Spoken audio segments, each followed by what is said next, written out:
Libre, décryptage, vision, anticipation. Nous sommes aujourd'hui le lundi 18 août 2025.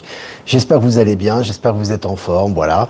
Je fais ce live tard aujourd'hui puisque j'étais très occupé dans la journée, j'ai pas arrêté de courir. Je suis claqué, mais je voulais faire quand même cette revue de presse. Je pense que beaucoup la verront en replay. Sachez que demain, ça sera la même chose. Je ferai un live peut-être un peu plus tôt, d'ailleurs vers 21h30 plutôt que 22h15. Mais voilà, je vous tiendrai au courant de toute façon et on continuera quand même les lives, même si le matin, je suis très occupé ici, donc je dois les faire l'après-midi. Et l'après-midi en Bolivie, c'est déjà le soir assez tard en France. Donc voilà.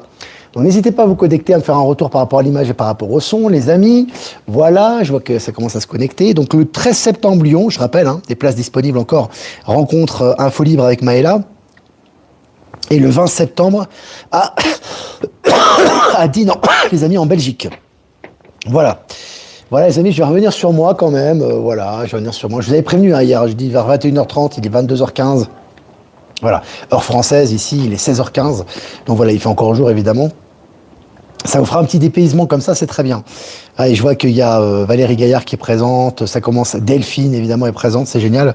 Retour sur les élections en Bolivie, les amis. Alors, c'est vraiment énorme ce qui se passe ici.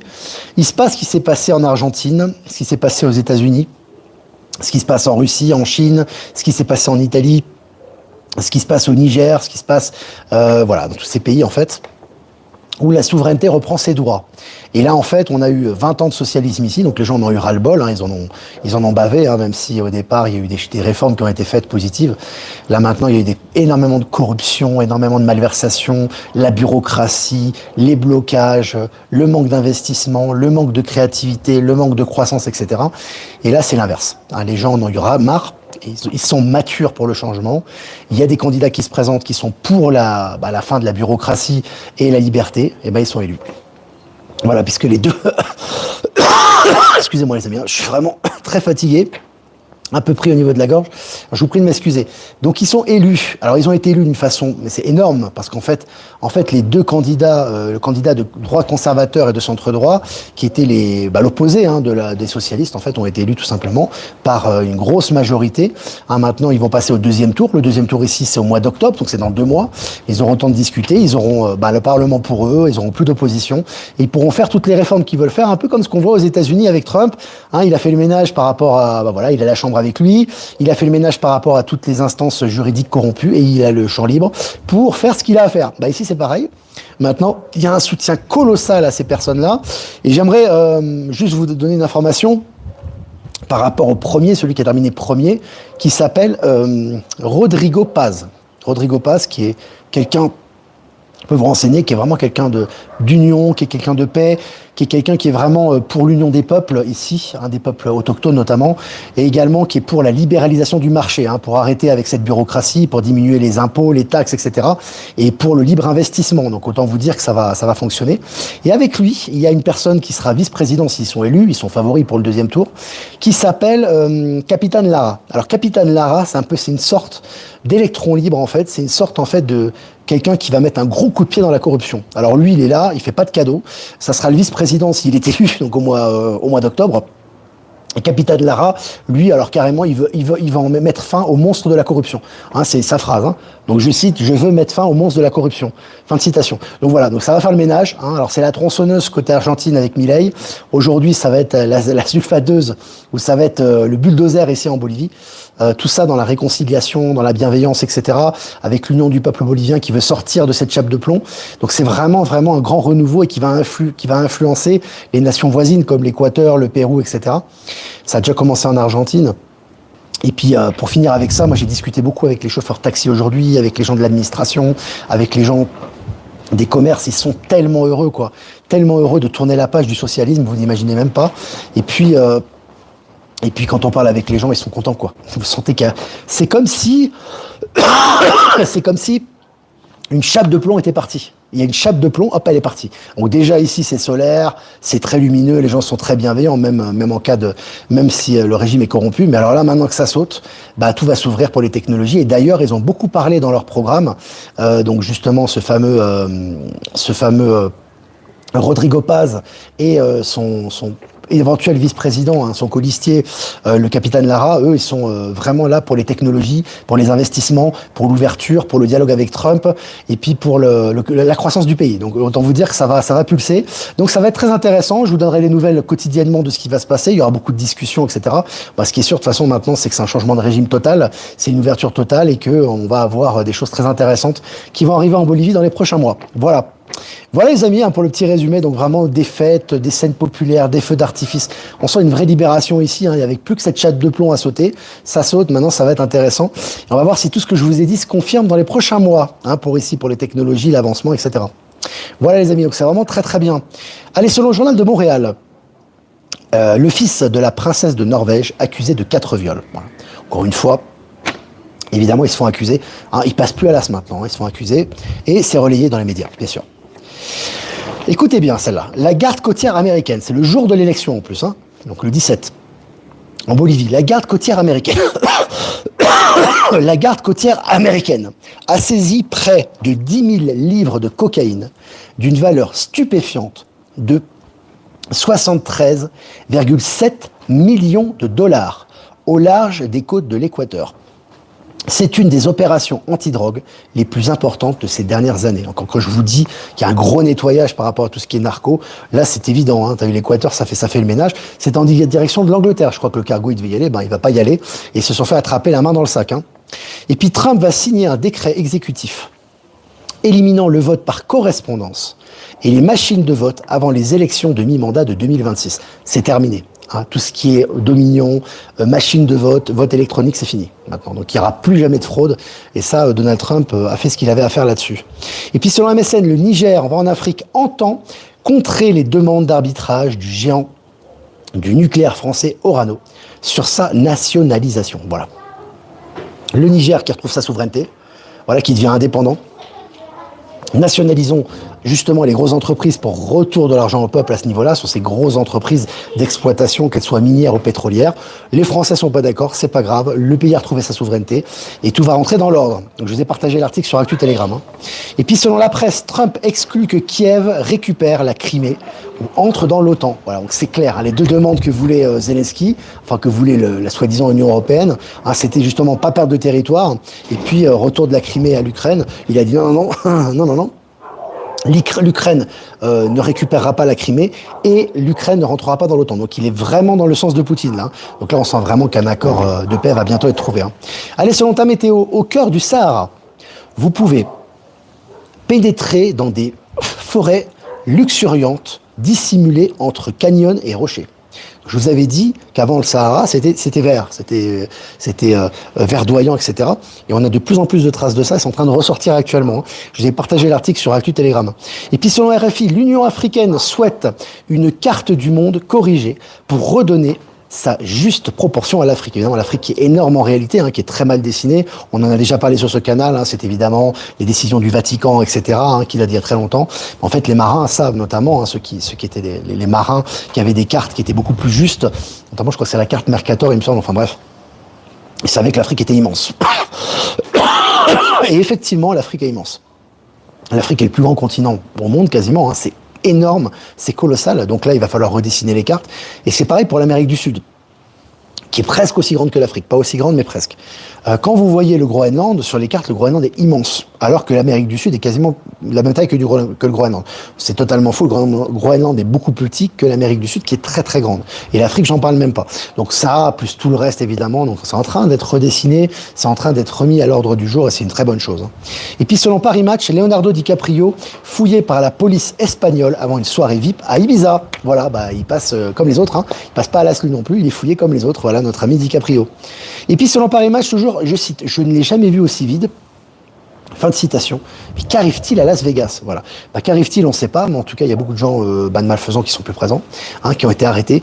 Il y a des gens qui sont plus présents maintenant, et maintenant, c'est ce type de villes qui sont en train de se vider, donc très intéressant. Et puis sur la MSN, la Maison-Blanche a établi une liste de 11 candidats pour remplacer le président de la Fed, Jérôme Powell. Alors lui, entre les accusations, le procès qui veut lui être fait, ses remplaçants, je ne sais pas comment il fait pour tenir, mais le mec, il est sur un siège éjectable depuis plusieurs mois déjà. Hein. Et puis selon le Figaro, Trump a été clairement sous le charme vu de Moscou. Vladimir Poutine a été reçu en seigneur en Alaska. Voilà. Tu vois très bien que les négociations entre Trump et Poutine vont bon train, et ça se voit et c'est palpable. Et puis pour finir, selon Le Figaro, États-Unis.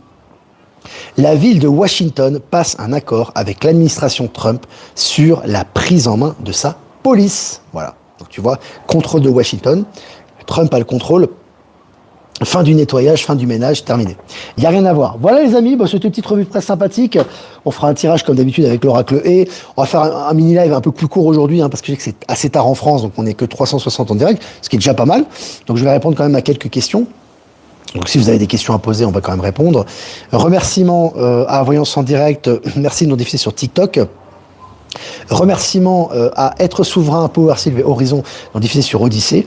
Et remerciements à Patachou, non diffusé sur TikTok. Et je crois que j'avais dit Voyance en direct, c'est sur YouTube. Je crois que voilà, je sais pas si je me suis trompé. Voilà, donc maintenant je vais répondre à vos questions, les amis. Donc si vous avez des questions, n'hésitez pas. Salut la Haute-Savoie.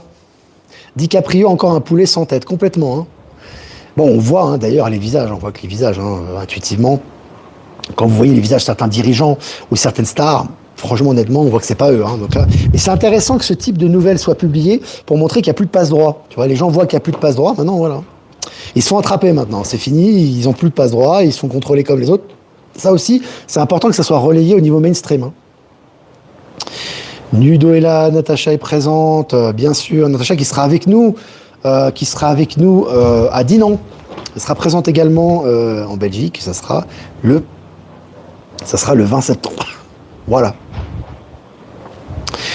Voilà les amis, Maëla est présente.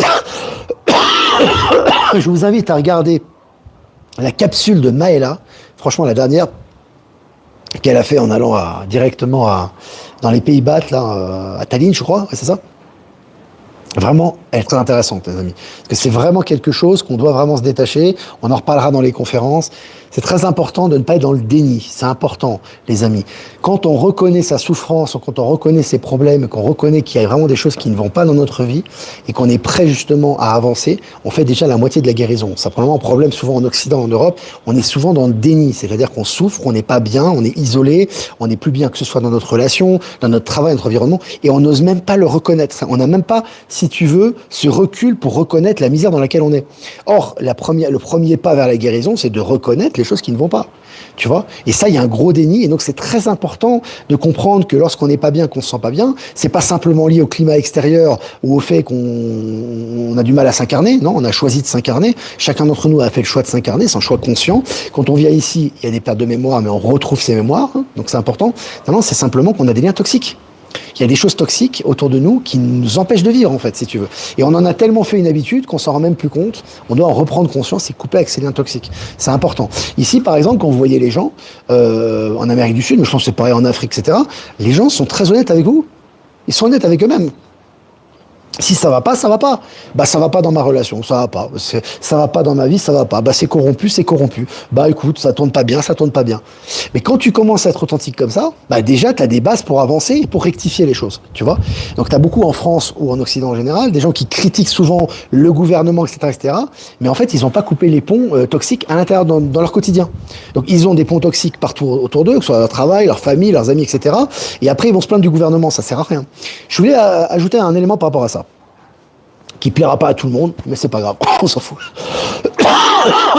Qu'est-ce qui est en train de se passer dans le monde actuellement? Tout part de nous, les amis, d'accord? Tout part de l'intérieur de nous-mêmes. Pourquoi certains pays sont déjà en transition, avec des dirigeants en transition, et d'autres non? On va prendre l'exemple de l'Argentine, de la Bolivie. Maintenant, c'est la Bolivie qui rentre on va dire, dans le nouveau monde également, mais officiellement avec des prises de décision, avec des hommes politiques qui vont dans ce sens-là. On cite les États-Unis, on cite l'Italie. On peut citer la Russie, etc. Mais pourquoi, par exemple, la France ne rentre pas? Pourquoi en France, il n'y a pas un homme providentiel ou une femme providentielle ou des événements qui font qu'on est enfin dans un régime ou avec un gouvernement qui est anti-corruption et qui avance vraiment dans le sens de ce que l'on souhaite? Parce que les gens ne sont pas prêts. Quand un pays est prêt, quand les gens sont prêts, quand le ménage est fait, quand le nettoyage a été fait, et que les gens, il y a un consensus global qui veut véritablement le changement et qui l'incarne dans son quotidien, vous avez des personnes providentielles qui l'incarnent au niveau de l'État. Et en France, pour l'instant, c'est pas encore le cas, ça sera pas encore le cas tout de suite. Il y a encore du nettoyage à faire, il y a encore beaucoup de mentalités, si tu veux, de fermeture à dépasser. Ces mentalités, ces fermetures, etc. doivent être dépassées. Et lorsque, pour certains d'entre eux, elles seront dépassées, naturellement, il y aura Macron, il va sauter.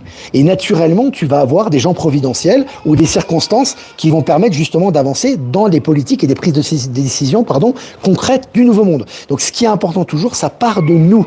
Tout part de nous, tout part de la population, du citoyen, de la personne qui vit au quotidien. Est-ce qu'il est heureux? Est-ce qu'il est épanoui? Est-ce qu'il crée son propre paradigme? Est-ce qu'il vit déjà dans les principes du nouveau monde? Si tu as des gens qui vivent dans ces principes-là, même inconsciemment, qui sont ouverts au changement, tu as un homme ou une personne providentielle qui va incarner ce changement. Tu vois? Donc c'est plus sortir de la vision matérialiste, de croire que c'est de l'extérieur qu'on va s'en sortir. Non, on s'en sort de l'intérieur. Et lorsqu'il y a un consensus intérieur et global, il y a des personnes qui représentent ce consensus. Tu vois? Donc c'est vraiment important de justement prendre conscience de ça.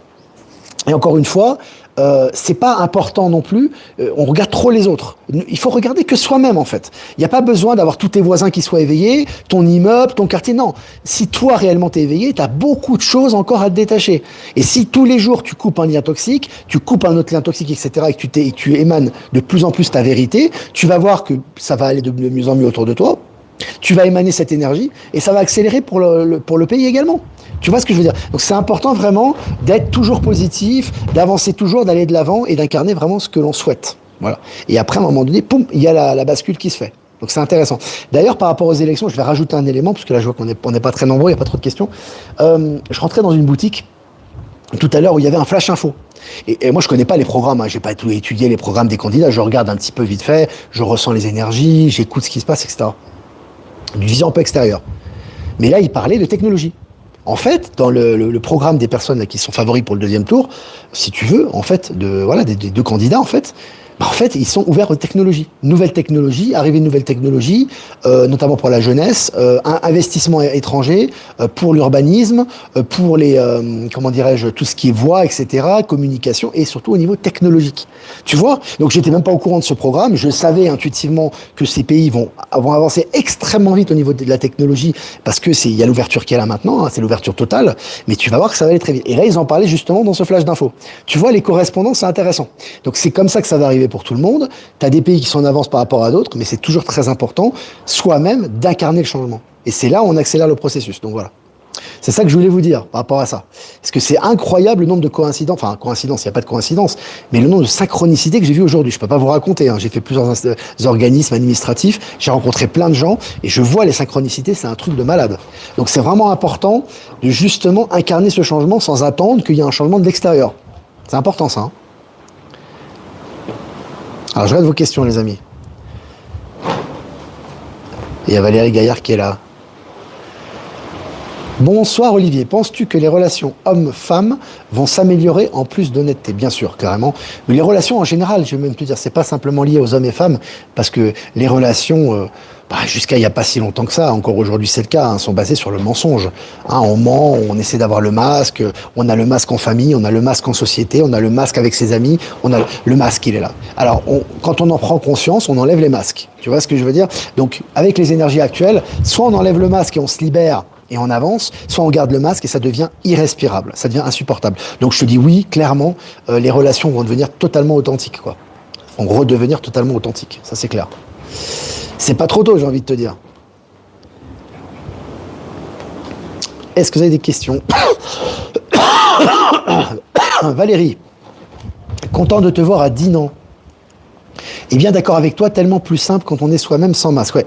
Et c'est compliqué parce que les gens ont toujours des peurs. Toujours des peurs de reconnaître ses erreurs, c'est une preuve de grandeur d'âme. Hein. Vous savez, ici par exemple, on posait les questions aux gens, ils vont pas vous dire non, mais nous on a fait ce qu'il y avait à faire, ce qu'on fait c'est juste, etc. Pas du tout, pas du tout.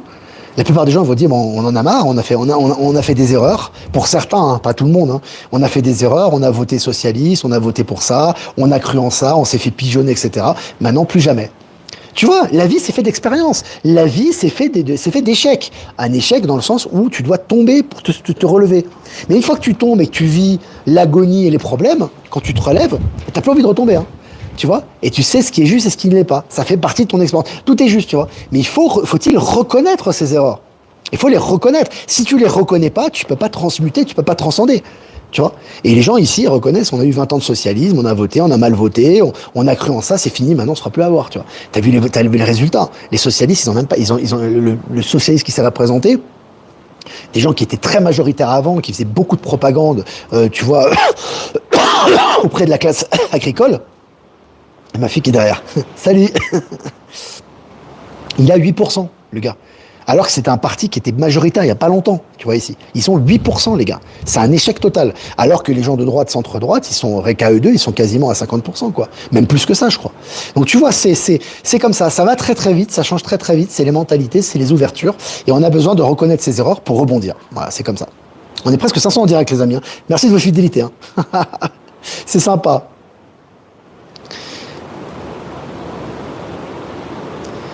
Alors, est-ce que j'ai des questions, les amis, encore? Crois-tu que les autochtones, Queros et Kogi, vont retrouver leur territoire respectif en Bolivie et Colombie? Je ne connais pas du tout. Je ne peux pas te répondre, Nicolas, à ça. Je sais qu'ici, en Bolivie, c'est un État plurinational. Les autochtones sont très bien représentés. Il y a vraiment, même tous les candidats, hein, que ce soit de droite ou gauche, ils sont très patriotes. Hein. Ils aiment beaucoup leur pays, ils aiment beaucoup leur terre. Alors certains sont corrompus, ils vont prendre cher. Ils sont en train de prendre cher, de toute façon c'est comme ça. Hein, les mafieux, les corrompus, mais en tout cas ils adorent leur pays. Ils adorent ça. Donc on a un spectacle à l'arrière. Et donc, ils adorent ça et ils adorent leur pays. Donc, ce que je voulais dire, oui, les autochtones sont bien représentés. Donc, de toute façon, que ce soit au Brésil, en Bolivie ou dans les autres pays, les autochtones vont recevoir ce qui leur revient de droit. Donc, ils vont avoir les droits qu'ils avaient avant, etc. Donc, ça, c'est inévitable. Hein. On est en train de retourner à l'authenticité, hein, au niveau des territoires, au niveau de la culture, au niveau des coutumes, au niveau des biens, etc. D'ailleurs, vous avez vu, il y a beaucoup de biens qui sont rendus à l'Afrique actuellement, notamment qui étaient détenus par les pays, notamment européens ou occidentaux. Ils sont rendus en Afrique. Tout revient à l'origine, même le climat, même la géographie, même tout est en train de revenir. Donc tout est en train de reprendre sa place. Voilà les amis, j'espère que vous avez profité du spectacle à l'arrière de moi. Profitez du spectacle. Hein. Voilà, n'hésitez pas à liker, partager la vidéo les amis. Si vous voulez faire un don, c'est important aussi les amis.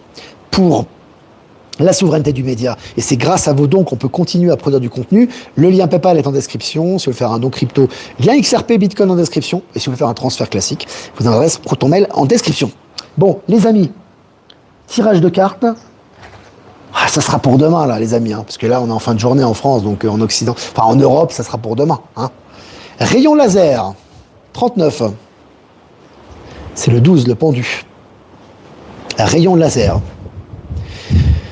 Ouais, les amis, donc rayon laser, ça veut dire quoi? Ça veut dire que vous voyez ce qu'il y a derrière, tout simplement. Vous avez la capacité, la clairvoyance, l'intuition, le discernement pour voir la vérité. Sachez voir ce qu'il y a derrière, d'accord? Vous avez une apparence, mais qu'est-ce qu'il y a derrière? Vous avez capacité, et c'est le but de la vie aussi, c'est d'aller au fond des choses, d'accord? Donc le rayon laser, c'est votre vision, votre acuité qui vous permet de comprendre ce qui arrive. Donc faites-en bon usage, les amis. Voilà les amis, on est 500 piles, c'est génial. Je vous embrasse bien fort et moi je vous dis à demain. Alors j'essaierai vers 21h30 heure française. Je vous confirmerai s'il y a du retard ou si je dois faire en avance. Mais normalement ça sera ça. 15h30 heure locale pour un mini live. Ciao ciao.